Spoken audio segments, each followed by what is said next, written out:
15-ാം ward ഇപ്പൊ നിലവില് അവിടെ LDF-ന്റെ സ്ഥാനാർത്ഥിയായിട്ട് CPM-ന്റെ പ്രതിനിധി സുമ ടീച്ചറാണ്. പനമ്പാട് സ്കൂളിലെ റിട്ടയർ ചെയ്ത ടീച്ചറാണ്. ഓപ്പോസിറ്റ് UDF-ന്റെ സ്ഥാനാർത്ഥിയായിട്ട് മുസ്ലിം ലീഗിന്റെ നസ്രത്ത് മൻസൂറാണ്, ചെറുപ്പക്കാരിയാണ്. അപ്പൊ ഇവര് തമ്മിലുള്ള മത്സരമാണ്.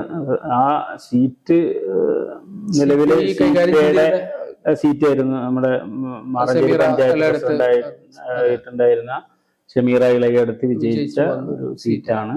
പക്ഷെ ഈ വിഭജനവുമായിട്ട് ബന്ധപ്പെട്ട് കുറെ വാർഡുകളിൽ നിന്ന് ഭാഗങ്ങൾ പോയിട്ടുണ്ട്, ഇതിലേക്ക് ചേർക്കുകയും കുറെ 19ലേക്ക് പോവുകയൊക്കെ ചെയ്ത ഒരു സാഹചര്യത്തില് അത് CPM-ന് വേണമെന്നുള്ള ഒരു നിർബന്ധം.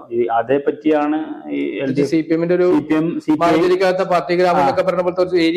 ഒരു സീറ്റ് ധാരണ ഇങ്ങനെ ഒരു വൈകുന്നതിൽ പ്രധാന കാരണം ഈ 15 പിന്നീട് അത് CPI-ക്ക് തന്നെ ബോധ്യമായതിന്റെ, അല്ലെങ്കിൽ CPI-ക്ക് ബോധ്യമായെന്ന് പറഞ്ഞു കഴിഞ്ഞാൽ CPI-യുടെ സീറ്റാണെന്നുള്ളത് CPM-ന് ബോധ്യമായി.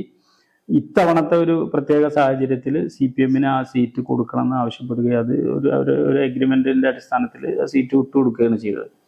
അപ്പോൾ അത് ഇത്ര ശതമാനം പുതിയ വാർഡിലേക്ക് പോയി എന്നുള്ളത് സംബന്ധിച്ച് അപ്പൊ 50% അങ്ങനെയുള്ള ഒരു തർക്കങ്ങളൊക്കെ ഉണ്ടായി. അത് അതിന്റെ കണക്കുകൾ വെച്ച് CPM നിരത്തി. അപ്പോൾ അതൊക്കെ നേതാക്കന്മാർ തമ്മിലുള്ള ചർച്ചകളിൽ ബോധ്യമായി CPI-യുടെ സീറ്റ് തന്നെയാണെന്നുള്ള ബോധ്യമാവുകയും പിന്നീട് അത് ഒരു പ്രത്യേക സാഹചര്യം നേരത്തെ പറഞ്ഞ പോലെ അങ്ങനെയാണ് സുമ ടീച്ചറെ സംബന്ധിച്ചിടത്തോളം ആകുമ്പോൾ CPI-ക്കും സ്വീകാര്യമാണ്. അധ്യാപിക എന്നുള്ള നിലയ്ക്ക് പ്രത്യേകിച്ച് TRC മാഷ് കുടുംബ അംഗമാണ്. അപ്പൊ ആ ഒരു രീതിയിൽ മാഷോടുള്ള ഒരു അറ്റാച്ച്മെന്റ് എല്ലാവർക്കും ഉണ്ട്. അപ്പൊ അതുകൊണ്ട് മറ്റൊരു രീതിയിലുള്ള എതിർപ്പോ കാര്യങ്ങളോ ഒന്നും അതിനുണ്ടായിട്ടില്ല. അങ്ങനെ ആ ഒരു രീതിയിൽ അവിടെ ഇങ്ങനെ പ്രചരണം നടക്കുന്നു. പക്ഷേ ഓപ്പോസിറ്റ് സൈഡിലുള്ള നസ്രത്ത് മൻസൂർ ആണെന്നുണ്ടെങ്കിൽ നല്ല ചെറുപ്പക്കാരത്തിയാണ്, നല്ല കഴിവുള്ള ഒരു പെൺകുട്ടിയാണ്. എന്നുള്ള രീതിയിൽ അവരും വളരെ മികച്ച രീതിയിലുള്ള പ്രചരണ പ്രവർത്തനങ്ങൾ തന്നെയാണ്. സത്യത്തിൽ അവിടെ താങ്കൾ നേരത്തെ പറഞ്ഞ പോലെ CPM-ന്റെ ഒരു പാർട്ടി ഗ്രാമം വേണമെങ്കിൽ പറയാം, അത്രേ പറയുന്നത്. പക്ഷെ എങ്കിൽ പോലും അവിടെയാണ് നേരത്തെ മുസ്ലിം ലീഗിന്റെ പക്ഷെ അത് 16 കുറച്ചുകൂടി ഏരിയ ഉണ്ടായിരുന്നു. എങ്കിലും ഇപ്പൊ നമ്മുടെ ഈ വായനശാല ഒക്കെ ഉൾപ്പെടുന്ന ഒരു പ്രദേശം, ഇപ്പൊ നമ്മുടെ TRC മാഷയുടെ വീടുമൊക്കെ ഉൾപ്പെടുന്ന ഒരു താങ്കൾ ഉദ്ദേശിച്ച ആ പാർട്ടി ഗ്രാമം ഉൾപ്പെടുന്ന പാർട്ടി മുസ്ലിം ലീഗിന്റെ വിജയിക്കുകയും വർഷക്കാലം നല്ല രീതിയിൽ പ്രവർത്തനങ്ങളുടെ ഒക്കെ പ്രതിഫലനം വോട്ടായിട്ട് കാണാൻ പോകുന്നത്. അപ്പൊ അത് ആ ഒരു സാഹചര്യത്തിൽ ഇവര് നല്ലൊരു കാൻഡിഡേറ്റ് തന്നെയാണ്. ഇപ്പൊ ടീച്ചർ അധ്യാപിക എന്നുള്ള നിലക്ക് വളരെ മികച്ചു നിൽക്കുന്ന ഒരു അധ്യാപിക കൂടി തന്നെയാണ്, അതിലൊന്നും തർക്കമില്ലാത്തതാണ്. പക്ഷെ ഓപ്പോസിറ്റ് സൈഡിലുള്ള UDF-ന്റെ കാൻഡിഡേറ്റ് നസ്രത്ത് മൻസൂർ വളരെ മികച്ച ഒരു സ്ഥാനാർത്ഥി തന്നെയാണ്. അവിടെ വളരെ ആക്റ്റീവായിട്ട് തന്നെ അവരവിടെ നിൽക്കുന്നുണ്ട്. ആ പ്രചരണം നല്ല രീതിയിൽ ശക്തമാണ്, നല്ല ശക്തമായ മത്സരം. ഇപ്പോ മാറഞ്ചേരി ഗ്രാമപഞ്ചായത്തില് ഏറ്റവും കൂടുതൽ വോട്ടുള്ളത് 21-ാം വാർഡാണ്. അത് കഴിഞ്ഞ് പിന്നെ ഏറ്റവും കൂടുതൽ വോട്ടുള്ളത് ഈ 15-ാം വാർഡിലാണ്. അപ്പൊ അത്രയും വാർഡിന്റെ ഷേപ്പും കുറെ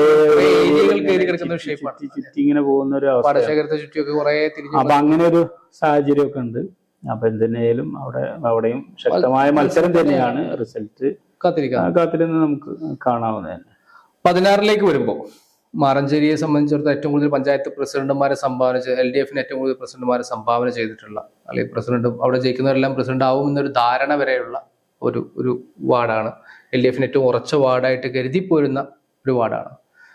അവിടെ ഒരു പുതുമുഖവും അതുപോലെ തന്നെ തലമുതിർന്ന ഒരംഗവും തമ്മിലാണ് നേർക്കുനേർ മത്സരം വരുന്നത്. ഒരാൾ വാർഡിലെ പ്രതിനിധിയാണ്, ഒരാൾ വാർഡിന് പുറത്താണ്. എന്താണ് അതിന്റെ ചിത്രം? അതിപ്പോ അവിടെ UDF-ന്റെ പ്രതിനിധിയായിട്ട് അവിടെ മത്സരിക്കുന്നത് MT നജീബാണ്.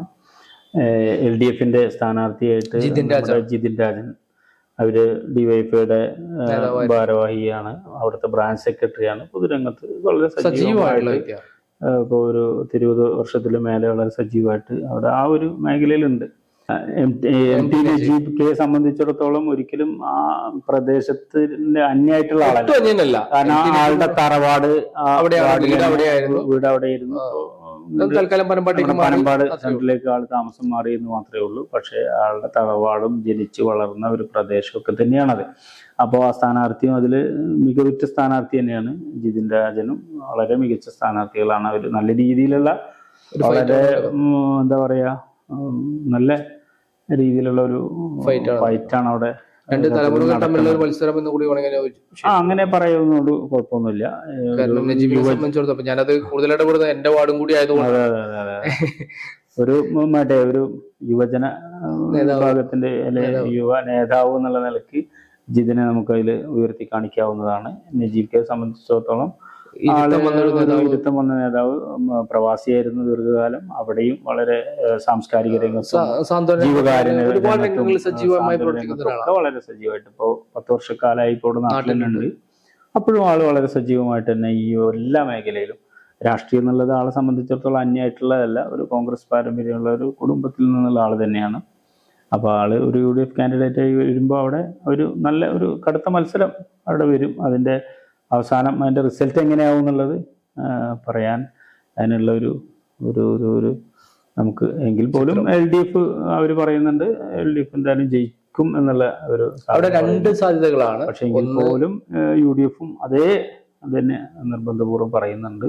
അവിടെ ഇപ്പൊ 2 ടീമായാലും ഇപ്പോ ജിതിൻ രാജ ആയാലും മറ്റേ നജീബ് ആയാലും നല്ല രീതിയിൽ അവര് സ്കോഡായിട്ട് നല്ല രീതിയിലുള്ള വർക്കുകളാണ് 2 റൗണ്ട് അവർ പൂർത്തീകരിച്ചത്. അത് LDFന്റെ ഭാഗത്തുനിന്നും UDFന്റെ ഭാഗത്തുനിന്നും വളരെ നല്ല എണ്ണയിട്ട യന്ത്രം പോലെ ഇങ്ങനെ അവര് ചലിച്ചുകൊണ്ടിരിക്കണം. നല്ല നല്ല വർക്കാണ് നടക്കുന്നത്. അതിൽ പ്രവാസികൾ ഇടപെട്ടിട്ട് പ്രവാസി മേഖലയിൽ പ്രത്യേകിച്ച് ആ വാർഡിൽ എന്തോ ഒരു ശക്തമായ രീതിയിലുള്ള ഒരു ഇടപെടലും കോൺഗ്രസിനെ സംബന്ധിച്ചിടത്തോളം ആ വാർഡില് മറ്റൊരാളെ പേരും നേരത്തെ ഉയരുകയോ ഒന്നും ഉണ്ടായില്ല. അങ്ങനെ തന്നെ പ്രഖ്യാപിക്കുന്ന ജിതിൻ രാജിന്റെ കാര്യത്തിലും അങ്ങനെ തന്നെയാണ് ഉണ്ടായത്. വളരെ നല്ലൊരു കാൻഡിഡേറ്റ് എന്നുള്ള നല്ലൊരു മത്സരമായിട്ടാണ് അവിടെ നടക്കുന്നത്. 17-ാം വാർഡിലേക്ക് നമ്മൾ വരുമ്പോൾ അവിടെ നമ്മുടെ നിലവിലെ മാറഞ്ചേരി ഗ്രാമപഞ്ചായത്ത് പ്രസിഡന്റായിട്ടുള്ള ബീന ടീച്ചർ ആ ഒരു പ്രദേശം അല്ലെങ്കിൽ ആ വീട് അല്ലെങ്കിൽ അവർ പ്രതിനിധാനം ചെയ്ത ആ ഒരു വാർഡിന്റെ ഒക്കെ ഭാഗം ഉൾപ്പെടുന്നതാണ്.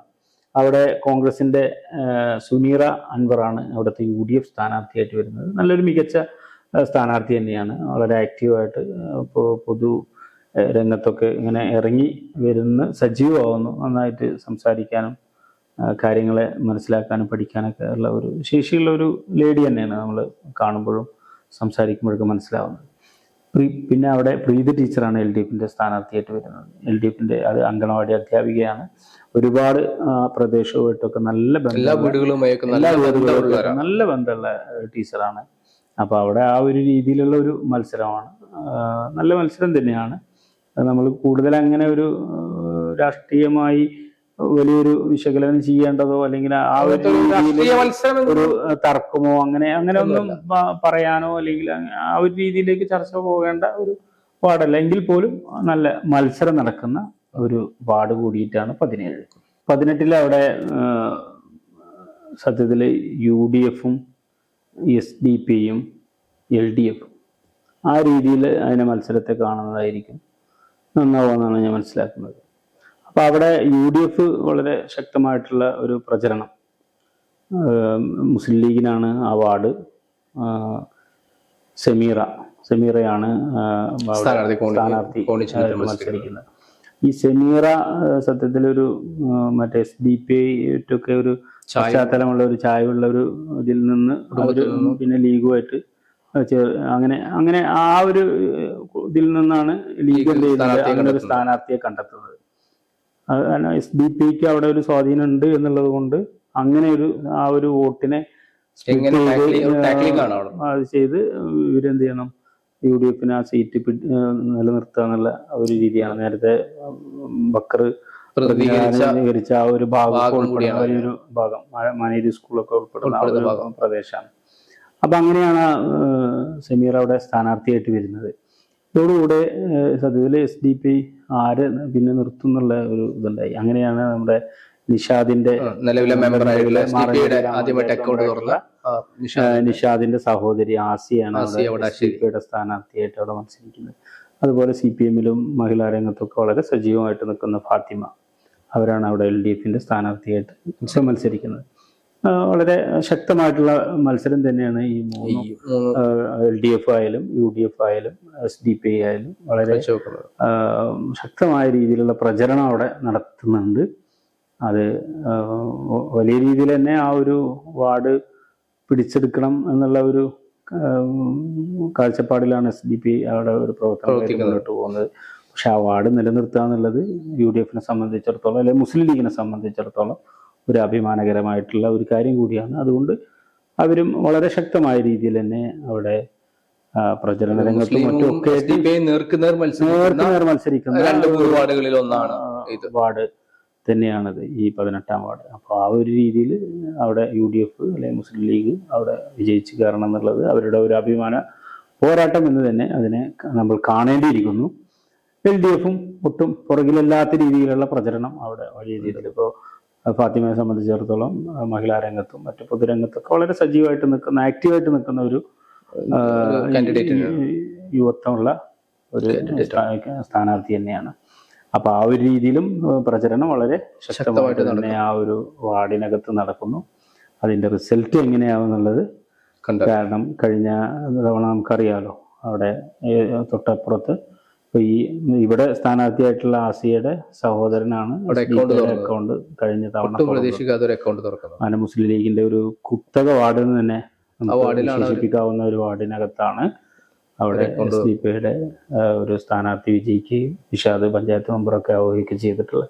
അപ്പൊ അതുകൊണ്ട് എന്താണ് അതിന്റെ ഒരു ഫലം എന്നുള്ളത് നമുക്ക് 18-ലും 19-ലും 21-ലും ഒക്കെ നമ്മൾ പ്രതീക്ഷിക്കേണ്ട ഒരു മേഖല. 19-ലില്ല 21-ലേക്ക് തൊട്ടടുത്ത 21-ലേക്ക് പോകും. ഇനി 19 തൊട്ടടുത്ത വാർഡ് 19 ഋഷിമാറഞ്ചേരി പഞ്ചായത്തിലെ SC കാൻഡിഡേറ്റ് മത്സരിക്കുന്ന ആ ഒരു സംവരണ വാർഡാണ്. മറ്റേ മാധവേട്ടനൊരു ലക്കിയാണ്. കാരണം ആള് ഇത്തവണ അങ്ങനെ തെരഞ്ഞെടുപ്പ് രംഗത്തൊന്നും ഇല്ല എന്നൊക്കെ പറഞ്ഞ് മാറി നിൽക്കാനുള്ള ഒരു മാനസികമായിട്ടുള്ള ഒരു തയ്യാറെടുപ്പിലായിരുന്നു. പിന്നെയാണ് ഈ ഇങ്ങനെ SC ജനറൽ ഒരു വാർഡ് വരുന്നത്. അവിടെ പിന്നെ ഒരു റെഡിക്ക് അത് ലീഗിനുള്ള വാർഡായിരുന്നു. അത് മുസ്ലിം ലീഗിനുള്ള വാർഡാണത്. മുസ്ലിം ലീഗിനുള്ള വാർഡാണ്. ആ വാർഡ് സ്വാഭാവികമായിട്ട് SC ജനറൽ ആയപ്പോൾ പിന്നെ മുസ്ലിം ലീഗ് അത് കോൺഗ്രസിന് കൊടുക്കേണ്ടായിരുന്നു. അതിന് പകരം 2-ാം വാർഡ് ലീഗിന് കൊടുക്കുകയും ചെയ്യുന്ന ഒരു അവസ്ഥയാണല്ലോ ഉണ്ടായത്. അപ്പൊ അങ്ങനെയാണ് അത് ഒരു ലക്കിയാണ് സത്യത്തിൽ. അങ്ങനെയാണ് മാധവേട്ടൻ അവിടെ സ്ഥാനാർത്ഥിയായി വന്നിട്ടുള്ളത്. പിന്നെ അവിടെ CPIക്കാണ് ആ സീറ്റുള്ളത്. അതിൽ LDFന്റെ സുരേഷ് ബാബു ആണ്. സുരേഷ് ബാബു വളരെ ആക്റ്റീവായിട്ടുള്ള CPIയുടെ ബ്രാഞ്ച് സെക്രട്ടറി ആണ്. വളരെ ആക്റ്റീവായിട്ട് പൊതുരംഗത്തൊക്കെ വളരെ സജീവമായിട്ട് നിൽക്കുന്ന ആള് തന്നെയാണ്. അപ്പൊ അവിടെ ആ മത്സരം, പ്രത്യേകിച്ച് ആ മത്സരം എന്ന് പറയുന്നത് ഇപ്പൊ മാധവേട്ടൻ ഇവിടെ കുറുവാണത്ത് നിന്ന് അങ്ങോട്ട് പോയി അവിടെ പോയി മത്സരിക്കുന്ന ഒരാള്, മറ്റൊരാള് കാഞ്ഞിരമുക്കുന്ന് അടുത്ത പ്രദേശത്തുള്ള ആളാണ് സുരേഷ് ബാബു. ഇവര് കുറച്ച് ദൂരെ ഉള്ളതാണ്. പിന്നെ പരിചയപ്പെടുത്തേണ്ട ആവശ്യമൊന്നുമില്ല, അതിന്റെ ആവശ്യമില്ല. കാരണം മാധവേട്ടനെ സംബന്ധിച്ചിടത്തോളം നേരത്തെ അറിയുന്നതാണ്. സുരേഷ് ബാബു ആണെങ്കിലും അവിടെ അറിയുന്ന പരിചിതരാണ്. അപ്പൊ അതുകൊണ്ട് അവിടുത്തെ പ്രത്യേകിച്ച് ഇങ്ങനെ ഒരു സംവിധാനത്തിനകത്ത് മത്സരിക്കുമ്പോൾ ഉണ്ടാവുന്ന ഒരു ഏത് രീതിയിലാണ് ജനങ്ങൾ അതിനെ ഏറ്റെടുക്കുക എന്നുള്ളതൊന്നും പറയാൻ പറ്റില്ല. അതൊരു ശക്തമായ മത്സരം അവിടെ നടക്കുന്നുണ്ട്. ആ മത്സരത്തിൽ ആരാണ് ചെയ്യാന്നുള്ളത് നമുക്ക് 13-ാം തീയതി വരെ കാത്തിരിക്കാം. അത് തന്നെയാണ്. ഈ 20-ാം വാർഡിനെ സംബന്ധിച്ചിടത്തോളം നേരത്തെ നമ്മുടെ ഈ കോൺഗ്രസിന്റെ UDFന്റെ അബ്ദുൽ ഗഫൂർക്ക പ്രതിനിധീകരിച്ച വാർഡിന്റെ ഒരു ഭാഗമുണ്ട്. അപ്പൊ 19-ലും അതിന്റെ ഭാഗമുണ്ട്. അങ്ങനെയാണ് ആ ഒരു വാർഡിന്റെ ഘടന. പക്ഷെ എങ്കിൽ പോലും അവിടെ സുലൈഖ ഷെരീഫ്, ഇപ്പൊ നിങ്ങൾ നേരത്തെ പറഞ്ഞ ഷെരീഫ് അമിക്കോസ് പെട്ടെന്ന് മരണപ്പെട്ട വ്യക്തിയാണ്. അപ്പോൾ അവരുടെ വൈഫാണ് അവിടെ സ്ഥാനാർത്ഥിയായിട്ടുള്ളത്. UDFന്റെ നെജിലത്ത്. അപ്പോൾ അത് കോൺഗ്രസിന്റെ സ്ഥാനാർത്ഥി കൂടിയാണ്. അവിടെ മത്സരമുണ്ട്. മത്സരം എന്ന് പറയുന്നത് എനിക്ക് അതിൻ്റെ ഒരു ഫലം എന്താവും എന്നുള്ളത് നമ്മളിപ്പോൾ അത് മുൻകൂട്ടി പ്രവചിക്കുന്നത് ശരിയല്ല എന്നുള്ളത് കൊണ്ട്. പക്ഷെ എങ്കിൽ പോലും അതൊരു ഇപ്പോൾ ഈ നേരത്തെ നിങ്ങൾ പറഞ്ഞ ഷെരീഫിന്റെ അമിഗോസിന്റെ ഭാര്യ എന്നുള്ള ആ ഒരു സ്വീകാര്യതയും ഒരു ഇമോഷൻ കൂടി സത്യത്തിലുണ്ട്. കാരണം പെട്ടെന്ന് ഉള്ള ഒരു മരണമായിരുന്നല്ലോ. പ്രവാസി വളരെ സജീവമായിട്ട് പ്രവർത്തിച്ചൊക്കെ നിന്നിരുന്ന ഒരു ആളാണ്. പ്രത്യേകിച്ച് CPM വേണ്ടി അത്ര ആത്മാർത്ഥമായിട്ട് പ്രവാസി ലോകത്ത് അല്ലെ പ്രവാസിയായിരിക്കുമ്പോൾ തന്നെ പ്രവർത്തിച്ചിരുന്ന വളരെ സജീവമായിട്ടുള്ള ഒരു പ്രവർത്തകനായിരുന്നു. പെട്ടെന്നൊരു ആക്സിഡന്റിൽ മരണപ്പെടുകയൊക്കെ ചെയ്തതാണ്. അപ്പൊ അങ്ങനെയുള്ള ഒരാളുടെ ഭാര്യ അവിടെ മത്സരിക്കുന്നു എന്നുള്ളതിന്റെ ഒരു സ്വാഭാവികമായിട്ട്, പ്രത്യേകിച്ച് അങ്ങനെയുള്ള ഒരു സ്ത്രീയെ അവര് സ്വീകരിക്കുന്നു എന്നുള്ള ഒരു ആ വാർഡിനകത്ത് കാണുന്നുണ്ട്. എങ്കിൽ പോലും UDF വളരെ ശക്തമായ രീതിയിൽ തന്നെ നെഞ്ചിലത്ത് സ്ഥാനാർത്ഥി വളരെ സജീവമായിട്ട് ഉണ്ട് ആ ഒരു വാർഡിനകത്ത്. അപ്പൊ അങ്ങനെയുള്ള ഒരു രീതിയിലാണ് ആ 20ാം വാർഡ്. നമ്മളത് കൂടുതൽ അങ്ങനെ രാഷ്ട്രീയമായിട്ട് പോകേണ്ട വാർഡല്ല സത്യത്തില്. അപ്പൊ അങ്ങനെ എന്നാലും മത്സരം UDF LDF വളരെ ശക്തമായ രീതിയിലുള്ള മത്സരം ആ വാർഡിനകത്ത് നടത്തുന്നുണ്ട് എന്നുള്ളത് ഒരു യാഥാർത്ഥ്യം തന്നെയാണ്. 21ാം വാർഡില് ഇപ്പൊ നമുക്ക് ആ 21ാം വാർഡിന്റെ ഒരു ചരിത്രം വെച്ച് പറയുകയാണെങ്കിൽ അവിടെ SDPIയും UDF നേരിട്ട് നടക്കുന്ന ഒരു മത്സരം. മറ്റുള്ളവർ ലീഗും SDPI അങ്ങനെ തന്നെ കൃത്യമായി നമുക്ക് പറയാം. മുന്നണി SDPIയും മുസ്ലിം ലീഗും നേരിട്ട് നടക്കുന്ന ഒരു പോരാട്ടം. അതില് LDF അവിടെ മത്സര രംഗത്തുണ്ട്, അതുപോലെ PDP മത്സര രംഗത്തുണ്ട്. ആ രീതിയിൽ തന്നെ അതിനെ കാണേണ്ടതുള്ളൂ. കാരണം സാന്നിധ്യം അറിയിക്കുന്നു എന്ന് തന്നെയാണ് അതിന് പറയേണ്ടുള്ളൂ. അല്ലാതെ വലിയ രീതിയിലുള്ള എന്തെങ്കിലും ഒരു മാറ്റം അവിടെ LDF കൊണ്ടുവരാനോ PDP കൊണ്ടുവരാനോ കുറച്ച് വോട്ടുകൾ പിടിക്കാൻ പറ്റും. അത് അത്ര തന്നെയാണ്. വിജയത്തിന്റെ തോത് കുറക്കാനും ഒരുപക്ഷെ ചിലപ്പോ മാറ്റിവെക്കാം, അത്ര തന്നെ. പക്ഷെ നേരിട്ടുള്ള മത്സരം ഈ SDPIയും ലീഗും തമ്മിലെ ലീഗ് എന്ന് പറയുമ്പോൾ UDF. അപ്പോ നിലവിലെ SDPIയുടെ സിറ്റിംഗ് വാർഡ് എന്ന് പറയാം, നിഷാദ് അബൂബക്കർ വിജയിച്ച വാർഡ്. ഇപ്പോ നിഷാദിന്റെ ഭാര്യയെ തന്നെ അവിടെ കളത്തിലിറക്കി ആ വാർഡ് നിലനിർത്താനുള്ള ശ്രമത്തിലാണ്. പരിശ്രമവും സൈഫുന്നിസ, നിഷാദിന്റെ വൈഫ് തന്നെയാണ് അവിടെ സ്ഥാനാർത്ഥിയായിട്ടുള്ളത്. അവര് ആ വാർഡ് നിലനിർത്തുക എന്നുള്ള അതിന്റെ എല്ലാ രീതിയിലുള്ള ഒരു പ്രചരണവും SDPI വലിയ രീതിയിൽ അവിടെ നടത്തുന്നുണ്ട്. പക്ഷെ ഇതിനൊക്കെ മറികടക്കാനുള്ള ശേഷിയുള്ള ഒരു സ്ഥാനാർത്ഥിയാണ് സത്യത്തില് മുസ്ലിം ലീഗ് അല്ലെങ്കിൽ UDF അവിടെ ഇറക്കിയത്. ഖദീജ മൂത്തേടത്ത് എന്ന് പറയുമ്പോ സ്ഥാനാർത്ഥികളിൽ ഏറ്റവും സ്റ്റാർ വാല്യൂ ഉള്ള, കാരണം അവരെ ഇപ്പൊ ഖദീജ മൂത്തേടത്ത് ഒരു മാറഞ്ചേരിയുടെ മാത്രം ഏറ്റവും സ്റ്റാർ വാല്യൂ ഉള്ള മുസ്ലിം ലീഗിനെ സംബന്ധിച്ചിടത്തോളം മുസ്ലിം ലീഗിന്റെ വനിതാ ലീഗിന്റെ ജില്ലാ ഭാരവാഹി. ആ രീതിയിൽ വളരെ ജില്ലയിൽ തന്നെ അറിയപ്പെട്ട, അതായത് മുസ്ലിം ലീഗ് ലീഡേഴ്സിന് ഇടയിൽ വളരെ നേരിട്ട് അടുത്ത ബന്ധമുള്ള, ഇപ്പൊ പാണക്കാട് കുടുംബവുമായിട്ടും മുസ്ലിം ലീഗിന്റെ ലീഡേഴ്സുമായിട്ടൊക്കെ വളരെ അടുത്ത ബന്ധമുള്ള ഒരു ആളെയാണ് അവിടെ മുസ്ലിം ലീഗ്. ഉപരി മാറഞ്ചേരി ഗ്രാമപഞ്ചായത്തിന്റെ ആദ്യത്തെ വനിതാ പഞ്ചായത്ത് ജനകീയ ആസൂത്രണം ഒക്കെ നടപ്പായതിനു ശേഷം 95-2000 ആ കാലയളവില് പ്രായം കുറഞ്ഞ 23-24 വയസ്സ് അങ്ങനെ എന്തോ ഒറ്റയാണ്. ആ സമയത്താണ് ഖദീജ മൂത്തേടത്ത് ഇവിടെ മാറഞ്ചേരിയുടെ ഗ്രാമപഞ്ചായത്ത് പ്രസിഡന്റ് ആവുന്നത്. പിന്നീട് മാറഞ്ചേരിയുടെ പഞ്ചായത്തും അതുപോലെ ബ്ലോക്ക് പഞ്ചായത്തിന്റെ ഒക്കെ പ്രതിനിധിയായിട്ട് ആളിവിടെ ഈ പൊതുരംഗത്തും രാഷ്ട്രീയ രംഗത്തും ജനപ്രതിനിധി എന്നുള്ള നിലയിൽ വളരെ സജീവ സാന്നിധ്യമാണ്. അപ്പൊ അവിടെ SDPIയെ സംബന്ധിച്ചിടത്തോളം SDPIക്ക് അവിടെ ആ മത്സരം ഒരു കടുത്തതാക്കുന്നതിലെ കാഠിന്യം ഉണ്ടാക്കുന്നത് ഈ ഖദീജ പ്രവേശനത്തോടു കൂടി. ഏതൊരു സാധാരണ സ്ഥാനാർത്ഥി ആയിരുന്നെങ്കിൽ പോലും അവർക്ക് ഈസി വാക്ക്. കാരണം സത്യത്തിലെ ആ ഒരു വാർഡ് മുസ്ലിം ലീഗിന്റെ ഒരു കുത്തക വാർഡായിരുന്നു.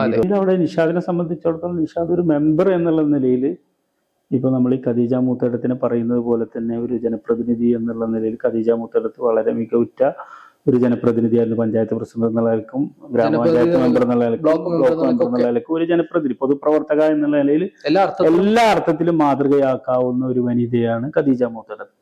സമാനമായ രീതിയിൽ നിഷാദ് 5 വർഷം നമ്മളിപ്പോ അതില് നിഷാദിന്റെ രാഷ്ട്രീയം നിഷാദിന്റെ SDPI എന്നുള്ള രാഷ്ട്രീയം നമ്മൾ മാറ്റിവെക്കാം. പക്ഷെ അവര് ഒരു ജനപ്രതിനിധി എന്നുള്ള നിലയിൽ വളരെ ശക്തമായിട്ട് അവിടെ പ്രവർത്തിച്ച ഒരാൾ തന്നെയാണ്. അപ്പൊ അവിടെ ഒരു വാർഡിനകത്തുള്ള ഒരു ഉന്നതി എന്നാണ് ഇപ്പൊ നമ്മൾ പറയാൻ പാടും. അന്ന് ഈ ലക്ഷം വീട് സംവിധാനം ഉണ്ടല്ലോ, ഉന്നതി. ഈ 1,00,000 വീട് ഉന്നതി 2 വീടുകൾ ഇതൊക്കെ ആയിട്ട് അത് വളരെ പൊളിഞ്ഞു കിടക്കുന്ന ഒരു അവസ്ഥ ഉണ്ടായിരുന്നു. അത് നമുക്കറിയാം. ഇപ്പോൾ മാറഞ്ചേരി പഞ്ചായത്തിലെ ചുവപ്പ് നാട കുടുക്കിലൊക്കെ കിടന്ന് അങ്ങനെ കുറേ ആയിട്ട് അവർക്ക് 1,00,000 വീട് പദ്ധതിയുടെ ഭാഗമായിട്ടുള്ള ഫണ്ട് കിട്ടാത്ത പ്രശ്നം, ഭവന ലൈഫിൽ ഉൾപ്പെടുത്താൻ പറ്റാത്ത സാഹചര്യം, ഇങ്ങനെയൊക്കെ ഉണ്ടായിരുന്നു. അതിനൊക്കെ ആ നൂലാമാലകളൊക്കെ പ്രശ്നങ്ങളെ പരിഹരിച്ച് അതൊക്കെ ഒറ്റ വീടുകളാക്കി. അങ്ങനെയുള്ള സാഹചര്യങ്ങളിൽ പല വിഷയങ്ങളിലും, ഇപ്പൊ കുടിവെള്ളത്തിന്റെ കാര്യത്തിലായാലും, അതിപ്പോ അതിൽ ജില്ലാ പഞ്ചായത്തിനെ ഉൾപ്പെടുത്തി ചെയ്യേണ്ട കാര്യത്തിലോ, ബ്ലോക്കിൽ കൊണ്ടുവരുന്ന ഫണ്ടാണെങ്കിലോ ഒക്കെ ഈ അങ്ങനെയുള്ള സംവിധാനങ്ങളൊക്കെ ഉപയോഗപ്പെടുത്തിയിട്ട് അതിൽ ഗതാഗത സംവിധാനത്തിന് കാര്യങ്ങൾ ചെയ്തിട്ടുണ്ട്, കുടിവെള്ളത്തിന് സംവിധാനങ്ങൾ ചെയ്തിട്ടുണ്ട്. അങ്ങനെയുള്ള ഓരോ കാര്യങ്ങളിൽ എന്ത് ചെയ്തിട്ടുണ്ട്, വളരെ സജീവമായിട്ട് നല്ല ആക്റ്റീവായിട്ട് നിൽക്കുന്ന ഒരു ജനപ്രതിനിധി തന്നെയാണ്. പക്ഷെ ആ ജനപ്രതിനിധി എന്നുള്ളത് അവരുടെ വൈഫിന് സൈഫുന്നിസക്ക് അത് എത്രമാത്രം അത് കിട്ടും എന്നുള്ളത്, കാരണം സ്വാഭാവികമായിട്ട് സൈഫുന്നിസ വരുമ്പോൾ നിഷാദല്ലല്ലോ എന്നുള്ള ഒരു സാധനം സ്വാഭാവികമായിട്ട് ആളുകളുടെ ഇടയിൽ ഉണ്ടാവണം. പക്ഷെ നിഷാദ് തന്നെയാണ് ഈ മറ്റേ അവരുടെ വൈഫിന് വേണ്ടിയിട്ടും സഹോദരിക്ക് വേണ്ടിയിട്ടും വളരെ സജീവമായിട്ട് വർക്ക് ചെയ്യുന്നത്. അനുബന്ധമായിട്ട് SDP ഒന്നടങ്കം ടീമായിട്ട് ബാക്കി എല്ലാ വാർഡുകളിലെയും അവിടെ വർക്ക് ചെയ്യുന്നത്. പിന്നെ നമ്മൾ നേരത്തെ കഴിഞ്ഞ ടൈമിൽ നമ്മൾ ചർച്ചയിൽ പറഞ്ഞിട്ടുണ്ടായിരുന്നു, മാറഞ്ചേരി ഗ്രാമപഞ്ചായത്തിനകത്ത് ഏറ്റവും അധികം വോട്ടർമാരുള്ള 2000-ന് മുകളിൽ വോട്ടർമാരുള്ള ഒരു വാർഡാണ്. സത്യത്തില് ആ വാർഡിൽ നിന്ന് വിജയിക്കുന്ന മെമ്പർ ഒരുപക്ഷെ ഭയങ്കര രീതിയിൽ, കാരണം എനിക്ക് തോന്നുന്നു ആ 5 വർഷത്തിനിടയിൽ നാട്ടുകാരെ മൊത്തം ചീത്ത കേൾക്കുകയും അവര് വെറുപ്പ് സമ്പാദിക്കുകയും ചെയ്യേണ്ട ഒരു അവസ്ഥ. 22 വാർഡാണ് ഇപ്പൊ നമ്മുടെ മാറഞ്ചേരി പഞ്ചായത്തിനകത്തുള്ളത്. ഈ 22 വാർഡിൽ നിന്ന് ഓരോ വാർഡിലേക്കും പദ്ധതി വിഹിതമായി വെക്കുമ്പോൾ അല്ലെങ്കിൽ വ്യക്തിഗത ആനുകൂല്യങ്ങൾ നിശ്ചയിക്കുമ്പോൾ ഓരോ വാർഡുകൾ അനുസരിച്ചാണ്, അല്ലെ വാർഡിന്റെ ജനസംഖ്യ അനുസരിച്ചല്ല തരുന്നത്. അപ്പൊ അങ്ങനെ തരുമ്പോൾ ഈ 2000-ന്റെ അല്ലെങ്കിൽ 2300-400 വോട്ടർമാരുള്ള ഈ വാർഡിലേക്ക് എങ്ങനെയാണത് എത്തിക്കാൻ പറ്റില്ല? ആ വാർഡ് മെമ്പറെ സംബന്ധിച്ചിടത്തോളം വലിയൊരു പ്രയാസവും പ്രതിസന്ധി.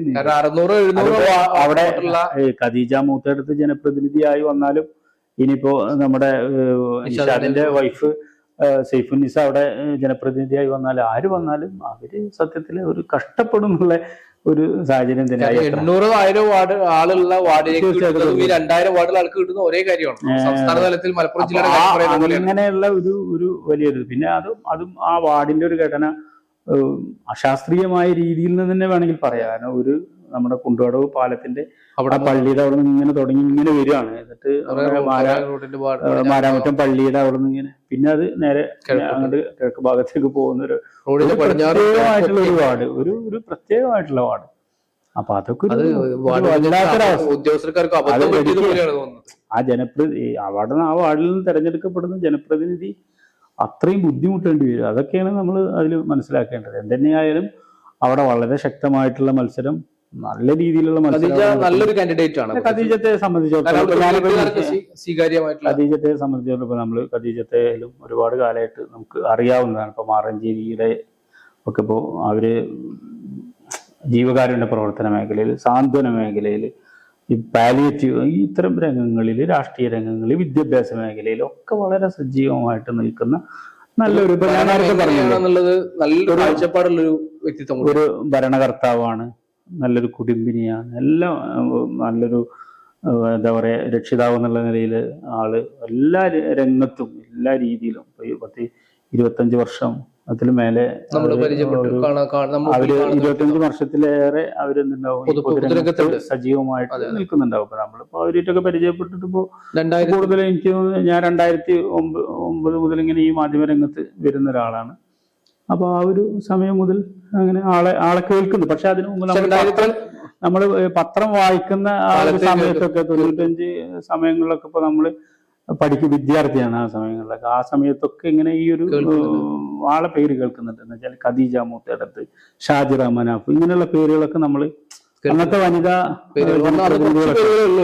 അപ്പൊ അതൊക്കെ നമ്മളിങ്ങനെ കേൾക്കുന്ന പേരുകളാണ്. അപ്പൊ അങ്ങനെയുള്ള ഒരു പേരിൽപ്പെട്ട ഒരു പേരാണ്. അപ്പൊ അത് സത്യത്തില് നല്ലൊരു കാൻഡിഡേറ്റ് ആണ്. സത്യത്തില് മുസ്ലിം ലീഗ് അവരെ സഹായിക്കാൻ വേണ്ടി, കാരണം അവരെ സഹായിക്കാൻ വേണ്ടി നിർത്തിയെന്ന്, ഇത്രയും ഒരു കഠിനമായ ഒരു വാർഡ്, ആ വാർഡിനകത്ത് അവര് സത്യത്തിൽ അവിടുന്ന് ഒരു ജനപ്രതിനിധിയായി തിരഞ്ഞെടുക്കുമ്പോൾ അവരെന്നല്ല ആരായാലും ഇങ്ങനെ ഒരു ഭയങ്കര ബുദ്ധിമുട്ട് കഷ്ടപ്പെടും. പക്ഷെ എങ്കിൽ പോലും ഒരു മാറഞ്ചേരിയുടെ തെരഞ്ഞെടുക്കപ്പെടുകയാണെങ്കിൽ മാറഞ്ചേരിയുടെ ഒരു മുഖമായിട്ട് മാറാൻ കഴിയുന്ന മുസ്ലിം ലീഗിനെ സംബന്ധിച്ചിടത്തോളം ഭരണം കിട്ടുകയാണെങ്കിലൊക്കെ ആ ഒരു രീതിയിൽ കൊണ്ടുവരാൻ പറ്റുന്ന ഒരു വനിതയാണ്.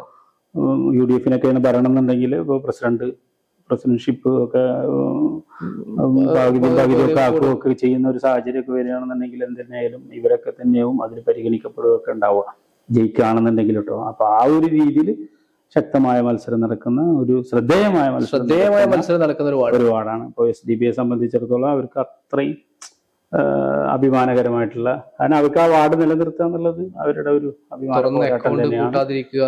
മുസ്ലിം ലീഗിനെ സംബന്ധിച്ചിടത്തോളം ആ വാർഡ് തിരിച്ചു പിടിക്കുക എന്നുള്ളത് അവർക്ക് അഭിമാനകരമായിട്ടുള്ള ഒരു പോരാട്ടം തന്നെയാണ്. അതിന്റെ ഫലം എന്താവും എന്നുള്ളത്. പക്ഷെ അവിടെ PDP ഒരു ശക്തമായ ഒരു സാന്നിധ്യമായിട്ടുണ്ട്. LDF-ന്റെ സ്ഥാനാർത്ഥി CPM-ന്റെ പ്രതിനിധിയാണ് അരിവാൾ ചുറ്റിക നക്ഷത്രം. അവരും അവിടെ അവരുടേതായിട്ടുള്ള സാന്നിധ്യം, നല്ലൊരു ശക്തമായ സാന്നിധ്യം അവിടെ ആ വാർഡിനകത്ത് അവർക്കും കാഴ്ചവെക്കാനാവുമെന്നുള്ളത് ശ്രദ്ധേയമാണ്. നമ്മളിപ്പോ മാറഞ്ചേരി ഗ്രാമപഞ്ചായത്തിന്റെ 22 വാർഡ് 22 വാർഡിന്റെ എണ്ണം കൂടിയതിന്റെ ഭാഗമായിട്ടുള്ള 22 അവിടെ മുസ്ലിം ലീഗിന്റെ ജസീറ PC, നമ്മുടെ PC കുടുംബവുമായി ബന്ധപ്പെട്ടുള്ള മുസ്ലിം ലീഗിന്റെ ഒരു കുടുംബത്തിൽ ഒരു പെൺകുട്ടിയാണ് അവിടെ സ്ഥാനാർത്ഥിയായിട്ട് ലീഗിന്റെ അല്ലെങ്കിൽ UDF-ന്റെ, മുസ്ലിം ലീഗ് പ്രതിനിധിയാണ് ലീഗിന്റെ സ്ഥാനാർത്ഥിയായിട്ട്. CPM-ന്റെ അല്ലെങ്കിൽ LDF-ന്റെ സ്ഥാനാർത്ഥിയായിട്ട് നീതുവാണ്. വളരെ സജീവമായിട്ട് നല്ല മത്സരമാണ്. അതോടൊപ്പം തന്നെ മറ്റു 2 സ്ഥാനാർത്ഥികളും അവിടെ മത്സരം കൊണ്ട് സാന്നിധ്യം അറിയിക്കുന്നതിൽ അവരുടെ ഇതായിട്ടുള്ള കരുത്ത് തെളിയിക്കുന്നതിന് വേണ്ടി ആ സ്ഥാനാർത്ഥികളോടെ സജീവമായിട്ടുണ്ട്. മറ്റു രീതിയിലുള്ള ഒരു രാഷ്ട്രീയ വിശകലനോ അല്ലെങ്കിൽ നമ്മുടെ 21-ാം വാർഡിലോ മറ്റു വാർഡുകളിലൊക്കെ പറഞ്ഞതുപോലെയുള്ള അല്ലെങ്കിൽ 5-ാം വാർഡിലൊന്നും പറഞ്ഞതുപോലെയുള്ള രാഷ്ട്രീയമായിട്ടുള്ള വലിയ വിശകലനത്തിന് ഈ വാർഡിൽ സംബന്ധിച്ചിടത്തോളം അങ്ങനെ ഒരാവശ്യമില്ല എന്ന് തന്നെയാണ് ഞാൻ മനസ്സിലാക്കുന്നത്. അവിടെ LDF-ഉം UDF-ഉം തമ്മിലുള്ള നല്ലൊരു മത്സരം, അതിൻ്റെ ഫലം എന്താവുമെന്നുള്ളത് നമുക്ക് എന്തായാലും 13-ാം തീയതി അറിയാം എന്ന് തന്നെയാണ് പറയാനുള്ളത്.